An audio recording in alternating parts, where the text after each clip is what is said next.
Hello everyone, আজ Saturday, হাজব্যান্ডের office ছুটি, তাই দুজনে মিলে চললাম টুকিটাকি সংসারের জিনিস আনার জন্য। চলে এলাম সারভানা স্টোর বা বড় শপিং একটা মল বলো এটাকে, এটা খুব সুন্দর। দেখো আমরা দুজন চলে এলাম, এখনও গাড়িটা গ্যারেজ করে নিল। দেন তারপরে আমরা চলে গেলাম মলের ভেতরে। এটা দেখো, এটা পুরো জুয়েলারি স্টোর, কত সুন্দর না মলটা। দেন আমরা চলে গেলাম লিফটে করে 5th ফ্লোরে। এখানে যত রকমের সবজি, ফল, গ্রসারি সব পাওয়া যায়। ও একটা ক্যারি নিয়ে নিল, নিয়ে তারপরে আমরা যাচ্ছি। প্রথমে নেব সবজি। সবজি নেওয়ার জন্য যেন এই ছোট ছোট প্যাকেটগুলো নিতে হয়, কারণ এর মধ্যে ভরে ভরে আর সব রকমের আলাদা আলাদা সবজি নিয়ে তারপরে বিলিং করতে হয়। আর চেন্নাইতে যেন কাঁঠাল এভাবে ছাড়িয়ে বিক্রি করা, এটা কীরকম অদ্ভুত, তাই না? তারপরে আমি নিয়ে নিলাম একটু লিচু, কারণ এবছর এখনও লিচু খাওয়া হয়নি। এখান থেকে আর অন্যান্য কিছু ফলও নিয়েছিলাম। তারপরে আমি চলে গেলাম গ্রসারির কোনো কিছু আইটেম নিতে। গিয়ে দেখছিলাম যে কী নেব। তারপরে বেশি কিছু নিইনি, নিয়েছিলাম সয়াবিন আর গুড় আর 1 প্যাকেট পোস্ত। তারপরে ওখান থেকে আমার হাজব্যান্ড সব কিছু নিয়ে প্যাক করে নিল।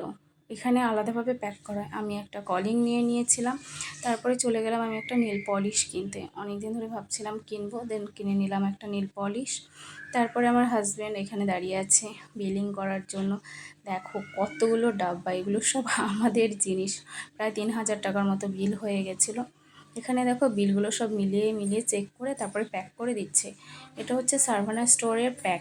তারপরে আমরা ব্যাগগুলো সব এখানে রেখে ওপরে চলে গেলাম কিছু খাওয়া দাওয়া করার জন্য। যেহেতু শপিং করতে করতে অনেকটাই লেট হয়ে গেছিলো, তাই ভাবলাম দুপুরে খাবারটা এখানে খেয়ে যাই।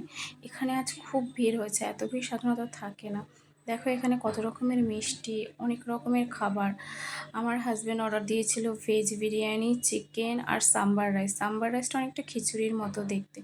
এখানে না বিরিয়ানির মধ্যে দেখো সবজি দেওয়া হয়, গাজর, সব রকমের। আর এটা দেখো, এটাকে প্রথমে আমি তো ভাবতাম কুল, বাট এটা একটা শুকনো লঙ্কা। তারপরে আমাদের খাওয়া হয়ে গেছিলো, খাওয়া দাওয়া করে দেন আমরা চলে আসলাম বাইরে। এবার আমরা বাড়ি চলে যাচ্ছি। বাড়িতে এসে ও জিনিসগুলো আস্তে আস্তে টুকটাক করে নামিয়ে নিল। দেখো আমরা অনেক কিছু নিয়ে এসেছিলাম, খুব কষ্ট হয়েছে বাইকে করে আসতে। Thank you.